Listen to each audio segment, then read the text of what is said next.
પાઇલ્સની તકલીફથી તમે કેટલા વખતથી પીડાતા હતા?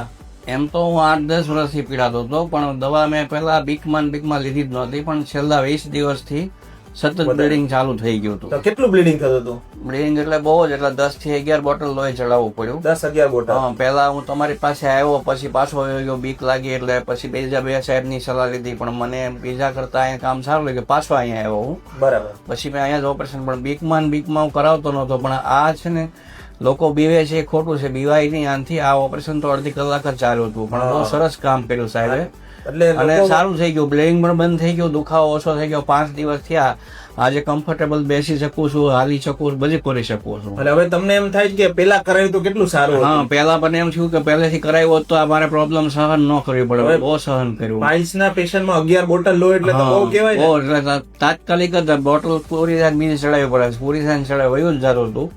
પણ આ સાહેબે એવું કામ કર્યું કે તરત બીજે દિવસથી લોહી બંધ થઈ ગયું, મને ચાલુ રહ્યું જ નથી. લોકોને શું સલાહ આપશો તમે? લોકોને સલાહ એવી આપીશ કે ઓપરેશન જેમ બને જલ્દી કરાવી નાખો, સાહેબનું કામ સારું છે, અને આમાંથી બીવાની જરૂર નથી. નોર્મલ દુખાવો થાય છે, બહુ નથી થતો, પણ મને પેલા બીક જ હતી કે શું થશે શું થાય. લોકો બહુ બીવરાતા હતા, પણ બીતો નથી. હવે બીક નહીં લાગે કોઈ. અને લોકોને સલાહ આપીશ કે જેમ બને જલ્દી પાયલ્સનું ઓપરેશન કરાવી નાખવું, જેને કારણે બ્લીડિંગ ન થાય, લોહી ચડાવવું ન પડે, અને સારું લાગે એમ. Sir, thank you. વેલકમ.